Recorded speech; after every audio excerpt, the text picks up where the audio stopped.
J'ai dû me rendre à l'évidence. Mon mari était impuissant et il me le cachait. Ah ouais. Je vécus ainsi à ses côtés pendant 7 ans sans qu'il me touche. Coucou! Salut les amis. On espère que vous allez super bien. On se retrouve pour une nouvelle vidéo. Yes. Madame, tu vas bien? Je vais bien, mon très cher monsieur. Et vous? Oh, je vais très bien, ma très chère madame. Ça va super bien. Super bien? Ok. Ok. Je me mets mal à l'aise là. Comment ça, fait je te mets mal à toujours rire quand tu fais ça. Bref. Merci aux nouveaux abonnés et merci à ceux qui sont restés depuis toujours avec nous. On est à 1891 abonnés et aujourd'hui, on vous demande de faire ce challenge-là que d'ici la fin de ce mois, qu'on atteigne les 2000 abonnés. Vous voyez comment il m'a zappé. Mais je suis en train de parler. Ok, donc partagez au maximum et abonnez-vous et réagissez en commentaire. Ça nous fait énormément plaisir. On a eu quelques petits retours. Qui on nous est très ont contents. trop touchés. Exactement. Donc, on va continuer. On va continuer. On va rien lâcher. Oui. Et on est avec vous. Yes. Bon, on est habillé avec. On a été habillé par Shimza Touch, une sœur togolaise qui se trouve à Dakar, qui est styliste ou comment c'est ça, non? Oui, qui est styliste, designer, s'il vous plaît. Qui crée ses modèles elle-même. Crée ses modèles elle-même. Donc, quelque part, on vous mettra son compte Instagram. Ouais. Et la majorité de nos tenues qu'on porte. Voilà, pour c'est ceux qui nous suivent sur Instagram, c'est elle. C'est elle. Voilà. C'est elle. Et même, c'est elle qui a fait nos tenues de mariage. Oui. Attention. Elle a fait ma tenue de mariage en une semaine. En une semaine, s'il vous plaît. Et depuis le Sénégal, à comment distance. vous dire que j'étais canon. Donc, imaginez-vous un peu, à distance. Donc, imaginez-vous, si vous êtes au Sénégal, vous que vous allez la voir. Comment en plus, elle a merveilles. sa boutique. Ok? Donc, n'hésitez pas à faire un tour sur sa page, lui donner de la force, et puis partager également et faire une commande. C'est le plus important. Ok? C'est ça. Bon, aujourd'hui, on est là encore pour une histoire. Yes, une vie. Une histoire. Et aujourd'hui, ce n'est plus madame, c'est moi, je vais... On va voir le côté narratif de monsieur. Vous, elle me essaie. Ah bon, je sais. On va découvrir ensemble. Aujourd'hui... Si c'est chelou, je vais me moquer de toi. Hein. Alors, aujourd'hui, en fait, les histoires, on les lit même pas. Tout ce qu'on peut vous dire, on lit le titre. Mais on les lit pas parce que on veut vraiment avoir la réaction la plus parfaite, naturelle possible. Voilà, on va pas lire avant de venir, non. On lit devant vous. Le même effet, quoi. Voilà, on lit devant vous et nous-mêmes. On découvre. On sait les titres. Ouais. Mais le contenu, on ne les connaît pas. Non, l'histoire, on connaît pas. Voilà. Donc, sans plus tarder, histoire. Raconte. Ça commence mal, là. J'attendais trop mon tour. Allez, vas-y. Waouh, le titre. 7 ans de sacrifice pour rien. Ça sent une femme qui a été... Mais pourquoi une femme? Un homme aussi peut faire des sacrifices, non? Tout le temps, quand vous dites, ça sent une femme, ça sent une femme, ça sent une femme. C'est bon, vas-y. Vas-y. Donc, 7 ans de sacrifice pour rien. Walou, zéro, nada, cocoliko. C'est bon. Même pas un péco. Oh, c'est bon, vas-y. Après une déception amoureuse, je me suis retrouvé dans une église. Retrouvé là, c'est avec Eumué à la fin ou pas? Eumué. Qu'est-ce que j'ai dit? Donc, elle s'est retrouvée dans une église. Là-bas, au cours d'une prière de délivrance, le pasteur m'a confié que Dieu lui avait révélé en songe que je devais me marier avec quelqu'un de l'église. Au premier rendez-vous en même temps? En tout cas, Dieu révèle les choses. Hein, donc, Mais c'est vrai. Non, je ne refuse pas, je t'ai juste regardé.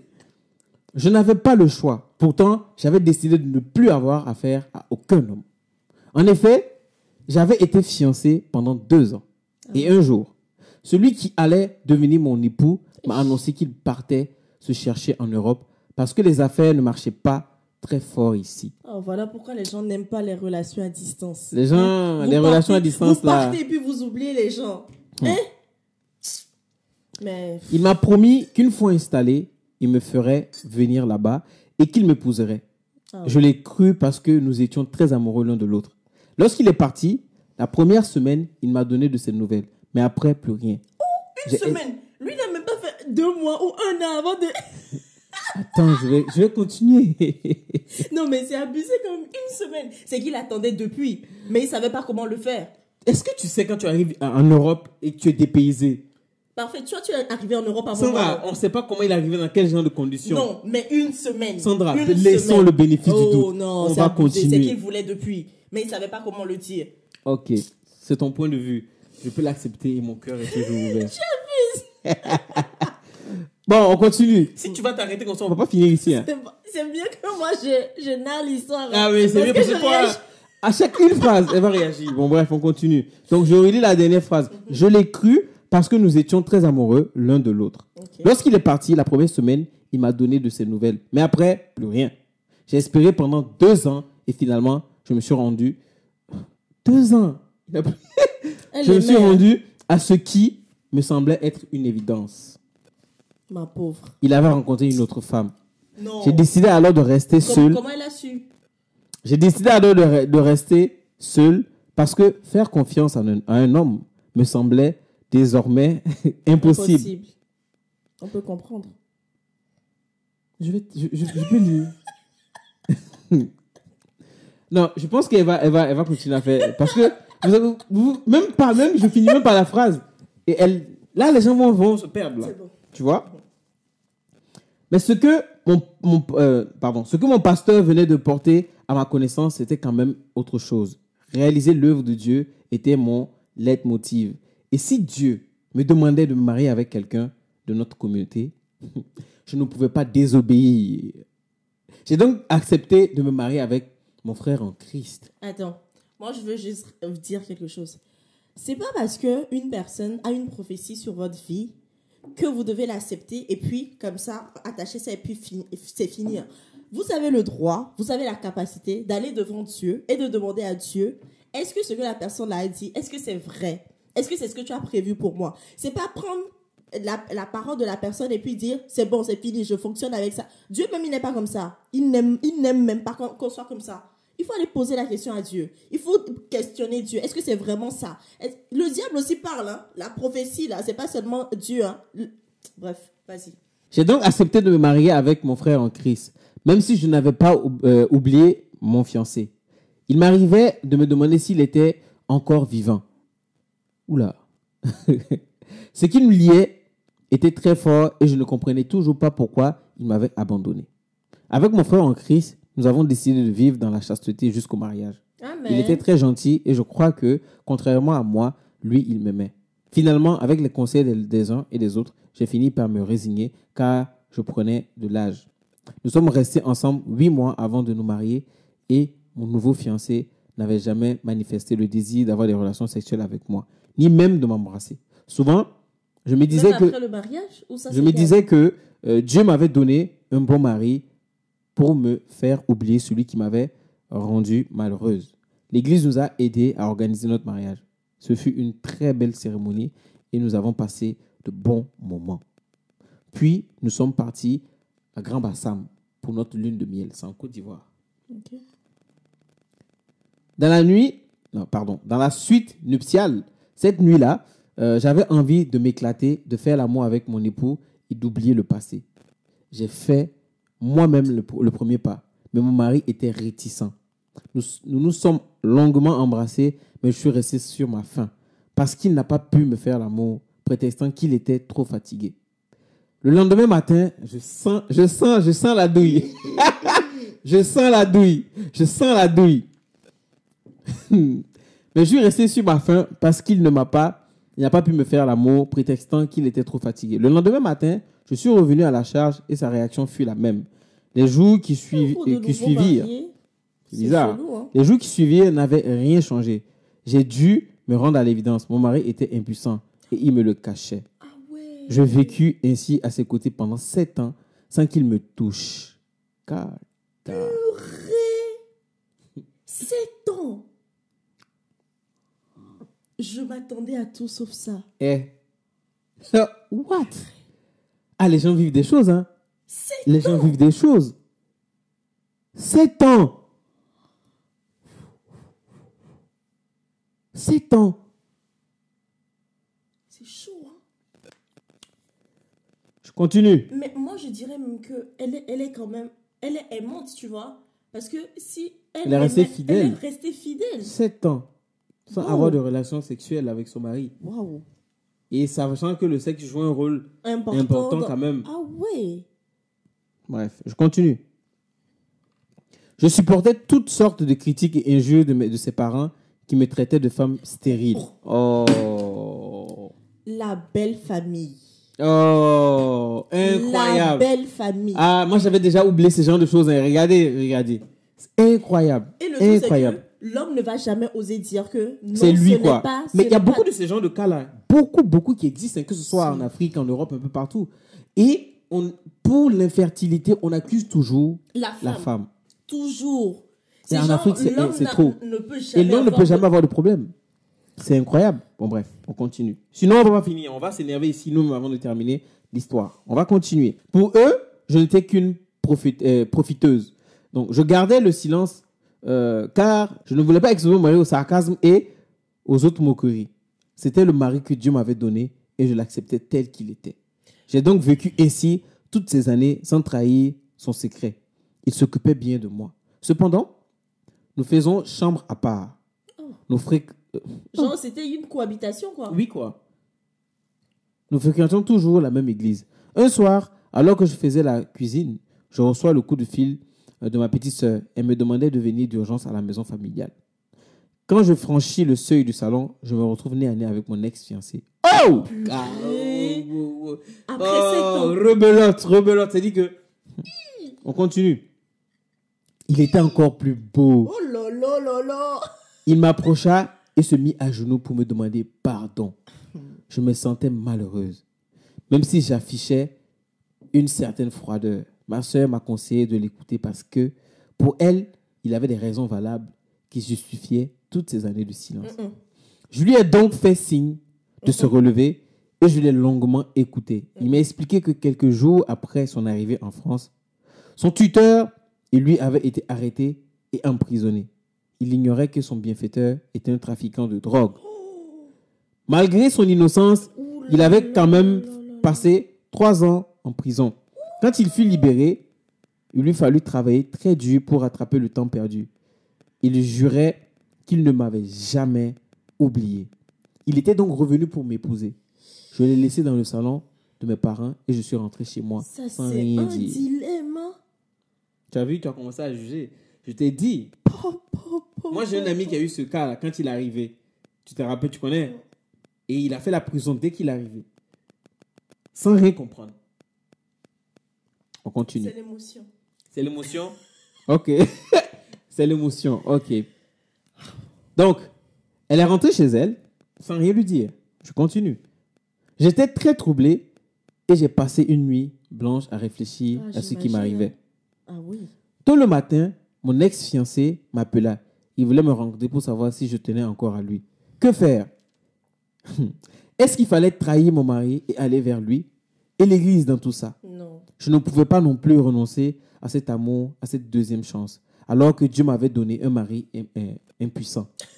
Comment il insiste sur... Pour finir, je me suis confié à ma mère qui est, elle aussi, très croyante. Elle aimait beaucoup mon mari qu'elle trouvait très respectueux. Lorsque je lui ai expliqué pourquoi, après 7 ans de mariage, je n'avais toujours pas d'enfant, elle s'est effondrée. Oh, c'est Elle a chaud, proposé quand de même. nous aider en nous faisant faire des traitements traditionnels. Je lui ai dit que nous avions déjà tout essayé, mais en vain. Elle me suppliait pourtant de ne pas le quitter. Pour elle, c'était Dieu qui l'avait mis sur mon chemin et il ne fallait surtout pas que je l'abandonne. En clair, je devais renoncer à la proposition de mon ex-fiancé. J'avais mal, car je devais renoncer encore une fois à l'homme que j'aimais et à faire des enfants pour que, d'après ma mère, je sois dans la bonne grâce de Dieu. Mon ex-fiancé, lui, n'arrêtait pas de me harceler au téléphone. Finalement, j'ai accepté de le rencontrer. J'avais décidé de lui dire qu'entre lui et moi, c'était vraiment de l'histoire ancienne et C'est que la plus petite rien femme. n'était pas possible entre nous. Moi, je veux boire mon thé. Les gens vivent des choses, hein. Ça, tu dis doucement là. Parce que revoir son ex là, alors que ça fait Ça, 7 ans que tu ça. n'as pas... Moi, j'ai toujours dit dans certaines de mes vidéos que Quand l'ex est passé, c'est passé, quoi. C'est passé. Quand vous revoyez, Peu importe. Peu importe. Moi, je Si dis la personne, peu importe. l'excuse. Il y a C'est toujours vrai la- qu'il a c'est- une bonne excuse. il y a une bonne excuse, mais... non. Non. Bon, on ne connaît pas le destin. Écoutez, on continue. Quand je lui fis savoir ma décision, contre toute attente, il se mit à pleurer. Il m'expliqua que toute sa vie, il n'avait aimé que moi et qu'il retournerait en Europe si je ne voulais plus de lui. Je n'ai pas supporté de le voir ainsi. Je me suis écroulé moi aussi. Il s'est approché de moi. Nous nous sommes embrassés passionnément. Nous avons fini par faire l'amour car Seigneur. j'en avais un trop grand besoin. Seigneur. Ah, Fallait juste pas accepter le rendez-vous. ah. Le lendemain de nuit, il a pris l'avion pour Paris en me laissant un mot. Je suis venu pour toi. Je veux faire de toi mon épouse. Nous avons fait l'amour. Imagine c'est vrai. si elle tombe Mais enceinte. Moi, je pense que c'est ce qui va arriver. Nous avons fait l'amour, c'est vrai. Mais tu m'as dit clairement que tu ne pouvais pas quitter ton mari pour moi. Et comme je ne veux pas non plus être ton amant, je repars. Si tu changes d'avis, informe mes parents. Ils sauront comment me joindre. Ton amour pour la vie. J'étais malheureuse et méconnaissable. Mais ma décision était ferme. Et je me devais de la respecter. Sauf qu'il y a une Un mois famille après qui son s'est départ, plantée. je marquais un retard dans mon cycle menstruel. Et bim.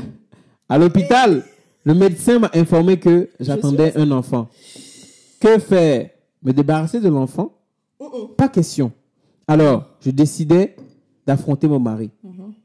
Lorsque je lui fis part de ce qui m'était arrivé, mon intention était de l'amener à accepter cet enfant comme le sien, tout en continuant de vivre ensemble. Aux yeux des gens, il serait le père de l'enfant. Mais vous ne vous imaginez pas assez le scandale qu'il a fait.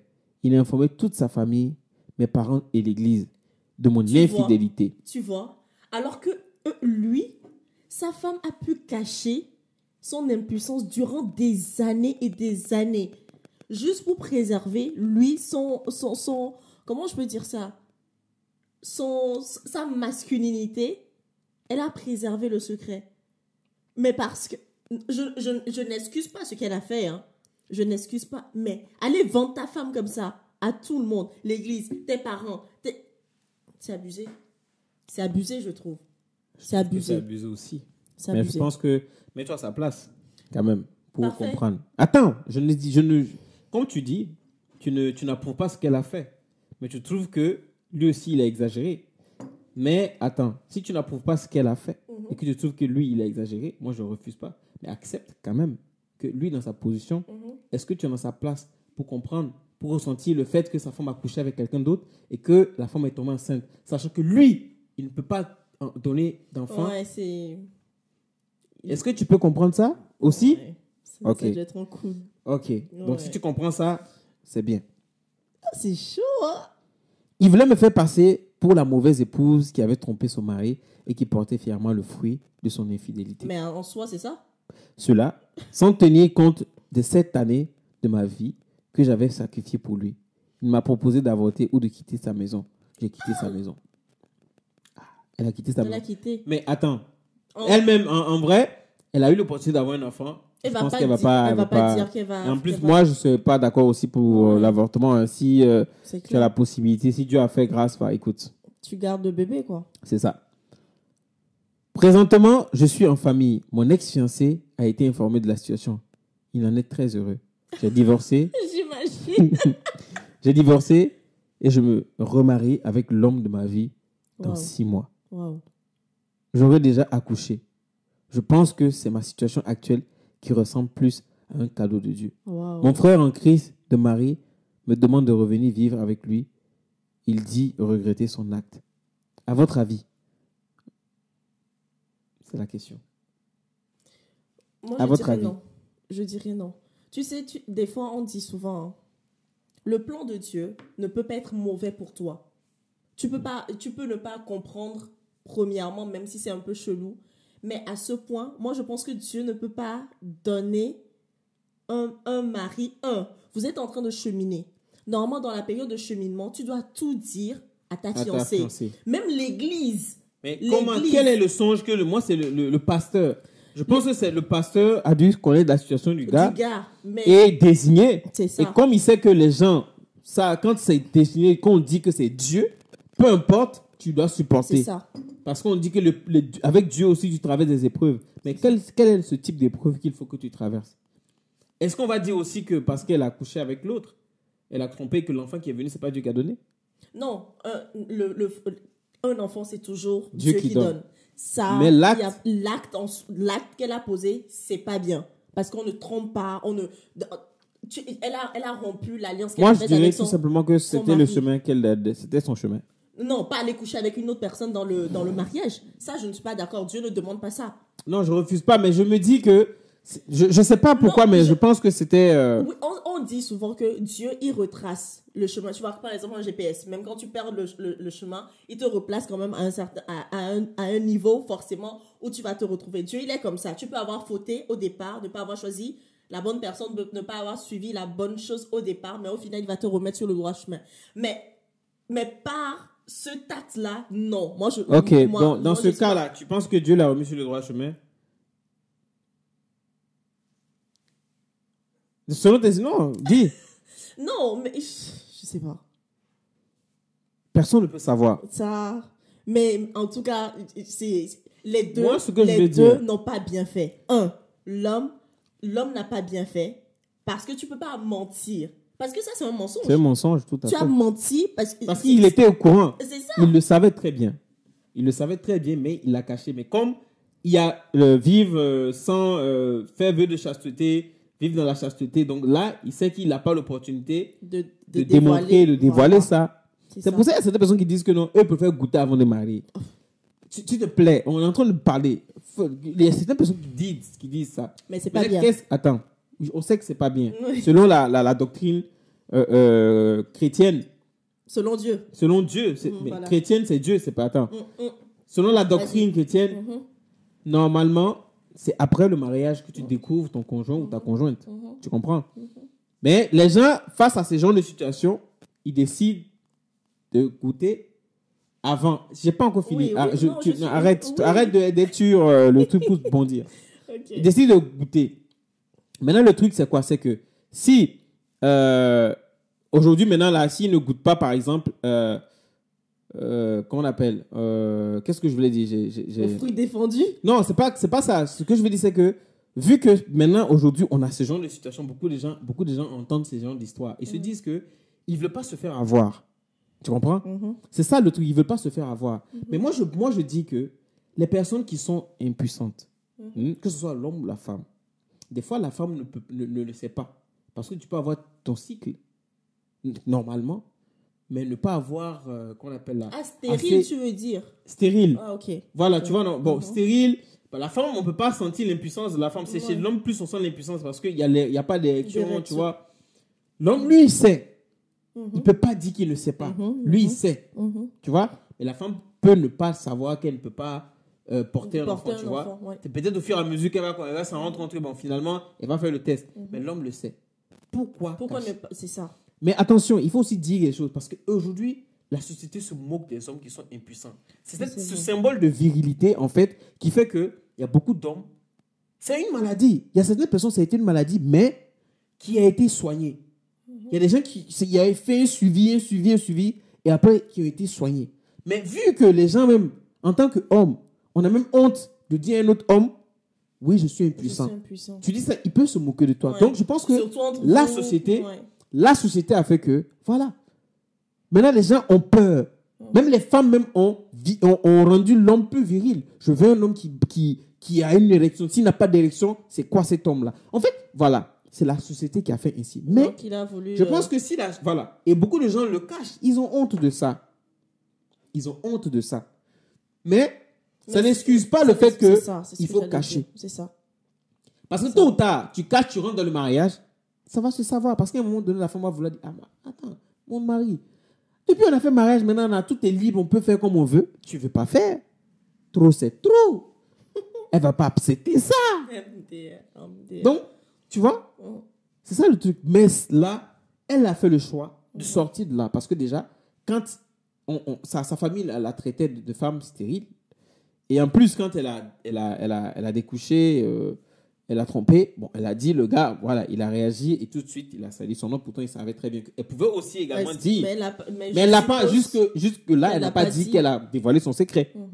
Donc, enfin.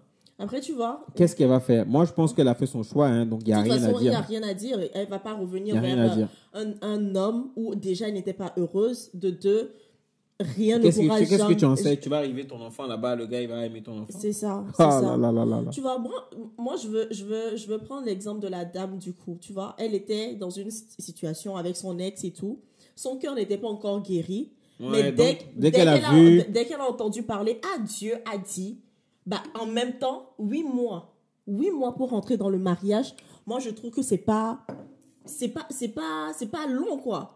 Parce qu'on dit, enfin... 8 mois, enfin... Moi, je ne peux pas dire. Ça va dépendre. Ça dépend. Il y a des gens qui se sont mariés après 3 mois, 4 mois. Et c'est... Pour moi, sincèrement, 8 mois aussi, je trouve que c'est court. Oui. Et en plus de ça, elle n'était pas guérie intérieurement. Elle n'était pas encore guérie intérieurement. Donc, elle s'est lancée dans le mariage pour oublier son ex. Et ça ne se fait pas. Il ne faut pas le faire. C'est parce qu'il y a beaucoup de femmes... Il y a beaucoup de gens, même dans des relations amoureuses, quand ils sortent d'une relation amoureuse...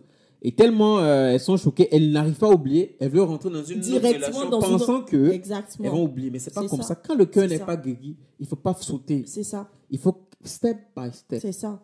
Donc je me dis, si elle avait attendu, c'est vrai que 7 ans c'est long, hein, mais si elle avait attendu un temps soit peu, quelques années encore pour dire, ok, bon, même si le pasteur là m'a dit c'est telle personne, je vais quand même essayer de creuser, de voir comment il est et tout ça. Pardon. De voir comment il est, comment ça se passe et tout. Peut-être qu'au fur et à mesure, le gars pourra lui dire à un certain moment, moi je pense qu'à un certain moment, il pourra lui dire qu'il y a quelque chose qui ne va pas. Parce que tu ne peux pas rester, imaginons, 2 ans de cheminement. Tu vas laisser la femme comme ça, c'est sûr qu'à un moment donné, tu vas lui glisser quelque chose. Et à part ça, si on laisse ça de côté, ils sont rentrés dans le mariage, ils disent qu'ils ont fait... des quoi traditionnels et tout ça. Mais est-ce qu'ils ont apporté ça aussi devant le Seigneur? C'est ça aussi. Non, moi je pense qu'ils ont dû apporter devant le Seigneur. C'est à l'église, ils ont fait avec les gens de l'église, mais attends.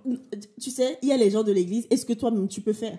Mais est-ce que eux-mêmes, après personne ne sait, hein, parce que les gens étaient guéris de la stérilité, les gens ont été guéris de l'impuissance, etc., etc. Il y a des gens qui sont à l'église, qui sont restés à l'église, qui sont stériles, mais qui n'ont pas été guéris aussi.